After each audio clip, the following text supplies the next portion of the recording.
Missed out on breakfast? Fret not. It's never too late to grab a bite.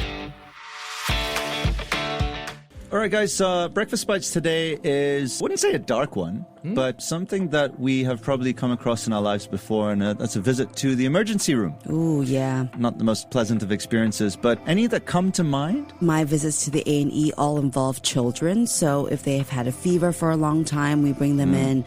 Nothing crazy, no big accidents, but I do know friends who, their kids suddenly broke their arm and they have to rush over to urgent care. So definitely not a good day if you ever have to visit the A&E. I think kids are just not made the way they were used to. Because I remember going to ER or the A&E that much when I was young. I remember myself going to the A&E in Australia after a basketball game when I broke my tooth. So that was an experience. Fortunately, everything went well. So that was no dramas, at least for me. Okay, for me, when I was 16, I was walking along a side road on Orchard Boulevard, and I was on my phone, and suddenly I get hit by a car. You got hit by a car? Yeah, I was hit by a car, and I got up in a state of shock. The driver had actually exited his vehicle and asked me whether I was okay. And in my state of shock, obviously, I was like, yeah, I'm fine, don't worry about it. And then he just left. And then I walked home and told my brother about it because my parents were out of town. And my brother didn't believe me. And I said, look, I've been hit. We need to go. And I, subsequently suffered from a bit of whiplash, which became a bit of a laughing matter at school the next day for some reason. We need to get more details on this, not on air, but yeah, I am very curious as to how this all happened, and I'm so glad that you're okay. Yeah, exactly. It could have gone much worse than it did. No, I could have easily. I was wearing a backpack, so I kind of landed on it, which kind of saved my head from hitting the ground. Yeah, it could have been pretty nasty. Anyway, some emergency physicians in the U.S. have put together a list of 5 things they wish you'd avoid based on their own experiences, patient experiences. Number 1, don't slice an avocado in a hurry. So knife injuries in the kitchen, among the most frequent injuries doctors have seen. Sometimes doctors will even ask, were you cutting avocado? And patients will respond saying, yes, how did you know? Now, bagels are also a source of many knife-related injuries.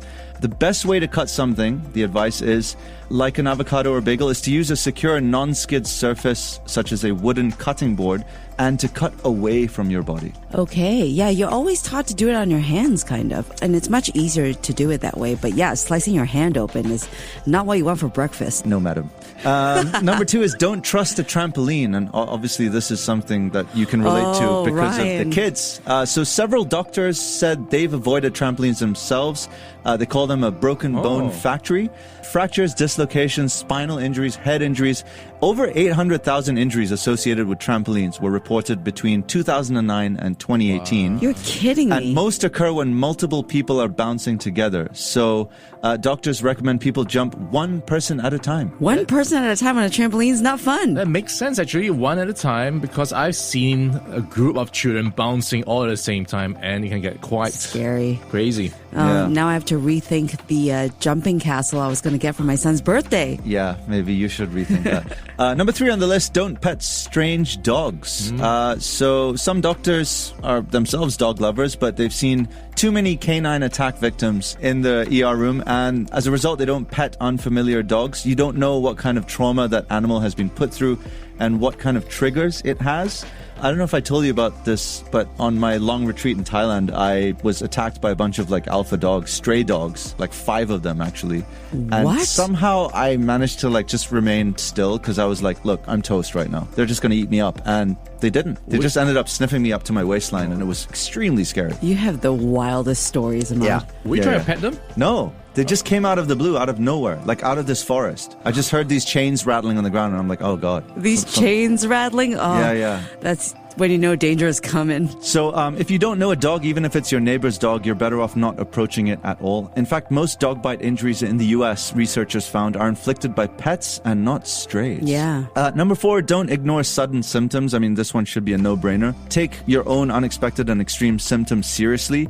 If you experience something like severe chest pain or paralysis of a body part, you should go to A&E immediately. Oftentimes, I don't know if you've experienced this, but I confuse sometimes chest pain with heartburn. Yeah, I think that's a common thing. And that can kind of throw you off, right? But, obviously, if you also have a heart attack or stroke symptoms, don't drive yourself to the hospital. Many people have been seen to do this over the years, and it can lead to accidents and injuries. Wow. And number 5, don't ride without a helmet.